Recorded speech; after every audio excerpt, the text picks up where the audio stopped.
Are you brand new to acrylic painting and want to keep it as budget friendly as possible? By the end of this video, you will know the most essential and the only tools you need to get started as an acrylic painter. Hi, my name is Jody and I'm a fine art artist. This channel is all about art and painting, so if you're new here, consider subscribing. Alright, let's get straight into the juice. I'm gonna go over each one of these items in detail in just a second, but you only need 5 items to get started.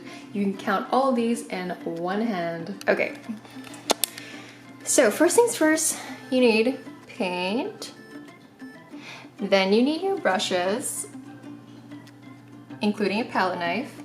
You need your canvases, or a canvas, to start your first painting ever, or you can go for the cheaper option, which is watercolor paper, which is thick enough to hold your acrylic paints. So this or this. And you'll need your containers, old containers. You don't need to spend any money on this because everyone has old containers. And a spray bottle. I cannot begin to explain how much paint I saved from having a spray bottle handy, and that's super cheap as well. And all of these items are linked down in the description box below. Okay, the most important item that you need is your paints. You can get these in smaller tubes or smaller containers. I recommend the Liquitex Basic acrylic paints. And the reason why I like these for beginners specifically, because it's not too watery. You'll find that really low quality dollar store or cheaper brands have this really watery, thin, no pigment type of paint. And those are just impossible to work with or create anything gorgeous with it. So the basic Liquitex paints I find is a really happy medium between really high quality versus just something affordable for someone starting out. They're not too runny, they're not too pricey. And the colors you need will be titanium white, ultramarine blue or primary blue, cadmium red or primary red, cadmium yellow or primary yellow. Of course, you'll need some black and some burnt umber. You can make any color on planet Earth, in this dimension, in this reality, with just these colors only. Your second most important thing is your brushes. And I broke it down to 3 most essential types of brushes you need, where you're not compromising on your options, but still you have a large variety to choose from to paint the painting that you are looking to master. So the first type of brush is the round tip. You want a large and a medium, super helpful. These 2 brushes have been so essential to my brush set. Now the second type of brush is the flathead, and it's kind of rectangular, it's kind of square, but you'll see it is flat and you'll be able to get edges really nicely. And you'll want a small and a medium as well.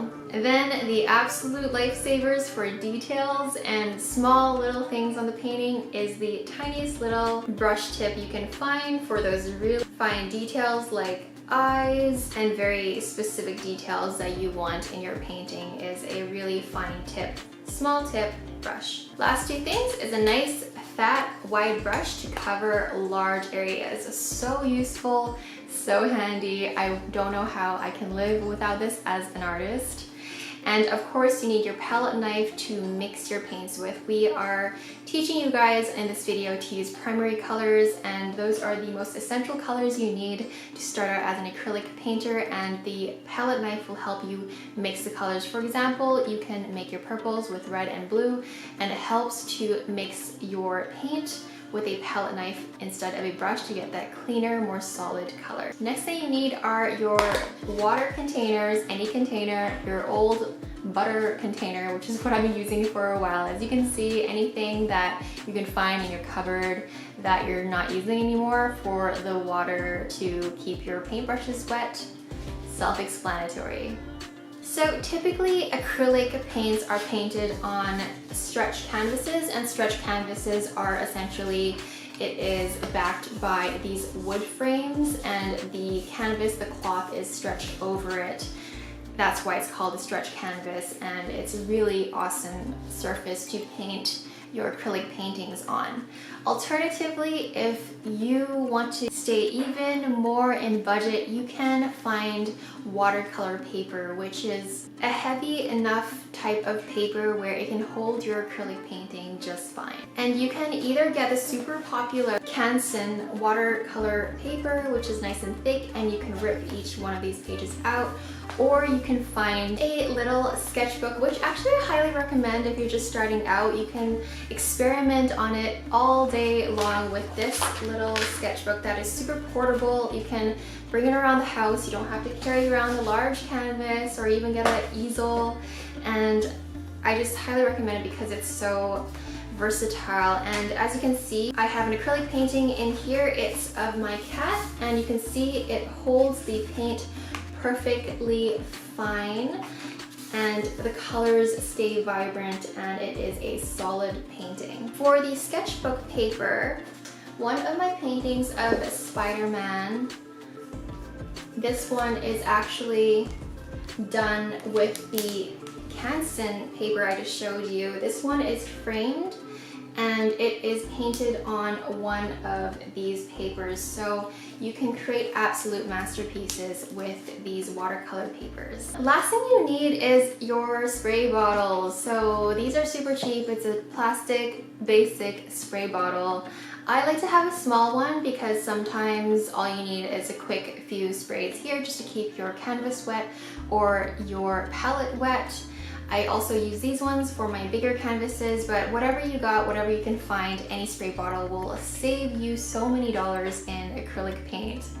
Acrylic paint is known to dry fast, and I go into super detail about how acrylic paint behaves in the acrylic basic, the good, the bad, and the ugly of acrylic paints. If you haven't checked that out already, check that out. It is super informative, and I'll link that down in the description box below. And it's as easy as that to get started as an acrylic painter. If you have any questions, feel free to leave them down in the comments below. I love hearing from you guys. If you're new to acrylic painting, again, definitely check out the acrylic basics video that I recently uploaded. Otherwise, remember to be free, be happy, and I'll see you in the next video.